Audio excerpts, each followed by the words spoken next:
Hi viewers, கோடை காலத்தில் பயணித்து வரும் நாம் இந்த காலத்திற்கு ஏற்ப உணவுப் பொருட்களை நம்ம உணவில் சேர்த்துக்கிறது நமது ஆரோக்கியத்தை கட்டுக்குள் வைப்பதும் ரொம்பவே அவசியமான ஒன்றாகுங்க.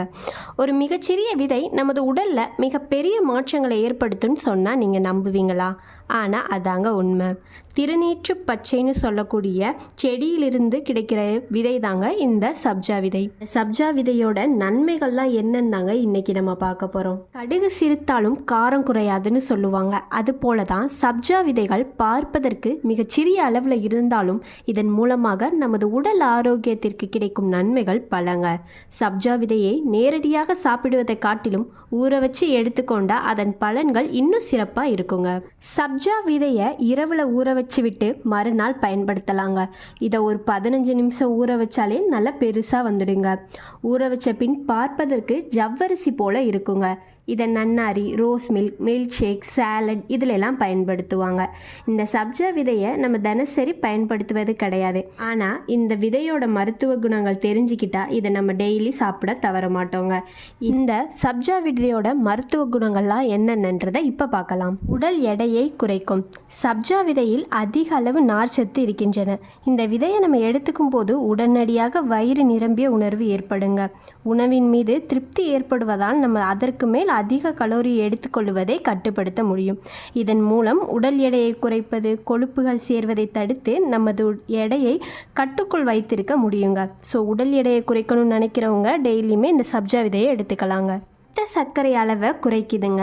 நீரிழிவு நோயாளிகள் இரத்தத்தில் உள்ள சர்க்கரையின் அளவை சீராக வச்சிருக்க அவர்கள் என்ன சாப்பிட்றார்கள் என்பதில் மிகவுமே கவனமாக இருக்கணுங்க. சப்ஜா விதைகள் சிறந்த நீரிழிவு எதிர்ப்பு திறன் கொண்டது என நிரூபிக்கப்பட்டுள்ளதுங்க. சப்ஜா விதைகளில் அதிக அளவு நார்ச்சத்து உள்ளதுங்க.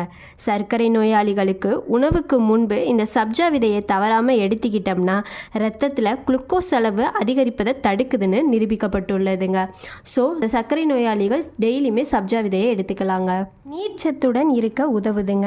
நமது உடலில் ஏற்படும் பல பிரச்சனைகளுக்கு இந்த நீர்ச்சத்து குறைபாடு ஒரு முக்கிய காரணமாக இருக்குதுங்க. நம்ம குடிக்கும் தண்ணீர் நம்மளுடைய உள்ளுறுப்புகளின் செயல்பாட்டிற்கு போதுமானதாக இருப்பதில்லை. நீங்கள் குடிக்கிற தண்ணீரில் இல்லை ஜூஸில் இந்த சப்ஜா விதையை சேர்த்து குடித்து வர உடலின் வெப்பநிலையை சமன் செய்து உடல் சூட்டை குறைத்து குளிர்ச்சியாக்குங்க. இதனால் நமது உடல் நீர்ச்சத்துடன் இருக்குங்க. வெளியில் சென்றால் கூட வாட்டர் பாட்டிலில் 1/2 டீஸ்பூன் சப்ஜா விதையை போட்டு ஊற வச்சு அந்த தண்ணீரை குடிக்கும்போது நமது உடல் எப்போதுமே நீர்ச்சத்துடன் இருக்க உதவுங்க. எலும்புகளின் ஆரோக்கியத்திற்கு உதவுதுங்க. சப்ஜா விதையில் கால்சியம், மெக்னீசியம், இரும்பு சத்து இதெல்லாம் இருக்குதுங்க. இது எலும்புகளின் ஆரோக்கியத்திற்கு ரொம்பவே உதவுதுங்க. ஜீரண ஆற்றல் மேம்பட உதவுதுங்க. இந்த சப்ஜா விதையில் டயட்ரிக் ஃபைபர் சத்து அதிக அளவில் உள்ளது. இது ஜீரண ஆற்றலை மேம்படுத்தும் திறன் கொண்டதுங்க. ஜீரண மண்டலத்தின் இயக்கத்தை முறைப்படுத்தி மலச்சிக்கல் உள்ளிட்ட பிரச்சனைகளை குறைத்து ஆரோக்கியமான ஜீரண மண்டலத்தை நமக்கு கொடுக்குதுங்க. ஆரோக்கியமான சருமம் பெற உதவுதுங்க. சப்ஜா விதைகளை தண்ணீரில் போட்டு குடித்து வர உங்கள் சருமத்தை ஆரோக்கியமாகவும் பளபளப்பாகவும் வைத்திருக்க முடியுங்க. இதில் உள்ள விட்டமின்ஸ், மினரல்ஸ் நம்மளுடைய சருமத்திற்கு மிகவுமே முக்கியங்க. குறிப்பாக வயதான தோற்றத்தை தடுத்து சருமத்தை இளமையாகவும் ஆரோக்கியமாகவும் பொலிவாகவும் வைத்திருக்க இந்த சப்ஜா விதை உதவுதுங்க. உடல் உஷ்ணத்தை குறைக்கிறது. கோடை காலத்தில் மக்கள் உடல் சூடு, அதிக உஷ்ணத்தால் ஏற்படும் கண்ணெரிச்சல் இதனால் அவதிப்படுகின்றனர். தினமும் இந்த சப்ஜா விதையை சாப்பிடுவதால் உடல் உஷ்ணத்தை குறைக்க முடியுங்க. மாதவிடாய் பிரச்சனைக்கு இந்த சப்ஜா விதை உதவுதுங்க.